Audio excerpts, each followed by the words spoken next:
Ay, Dios mío, que una cosa así, ve, tiene color verde de atrás, de adelante tiene rosa, blanca, de todos los colores. Y tan dulce que hay. Gracias, papá, buen Dios. Una cosa tan buena así, y la gente sabe lo que... Ve la grena está muy prieta la grena, y hace una cosita bonita así, y dulce así. Esa está dulce más que tu miel. Ay, Dios mío, como yo tengo una hambre ahí que me está matando. La mujer, yo no sé dónde cogió hoy, pero mucha pura. Yo me comí ni nada de allá a ninguna.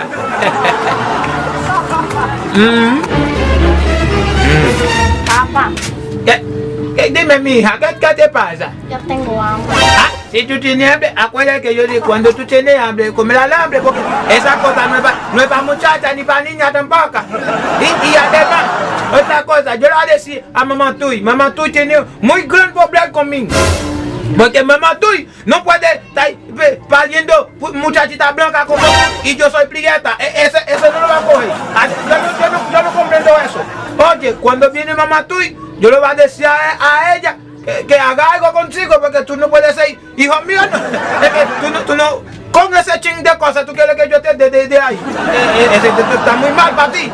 Ese tiene una veneno de niña, ese veneno de gramula.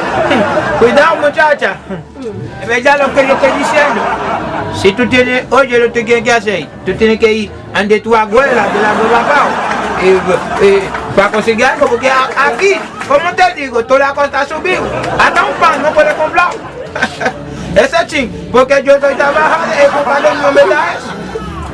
Ya lo sabes. Yo no sé de eso, yo tengo hambre. Eso mismo que te estoy diciendo a ti, mi niña, es que lo que pasa es, yo voy a hablar con tu mamá, es que vete a tu abuela a comer vaina para allá, aquí, toda la cosa subida no puede hacer nada para ti. Esa cosa no puede, si tú la comes, eso tú vas muerta. Y yo no quiero que enterre la muchacha que no misma. Eso te digo a ti. Ok, yo me voy. Cuando venga con mi mamá, yo le voy a decir. Vete con Dios, mi hija mía. Es una chingada cosa así. Y ella todos los días comiendo, y que Dios te va a dar de eso. Es un abuso, con...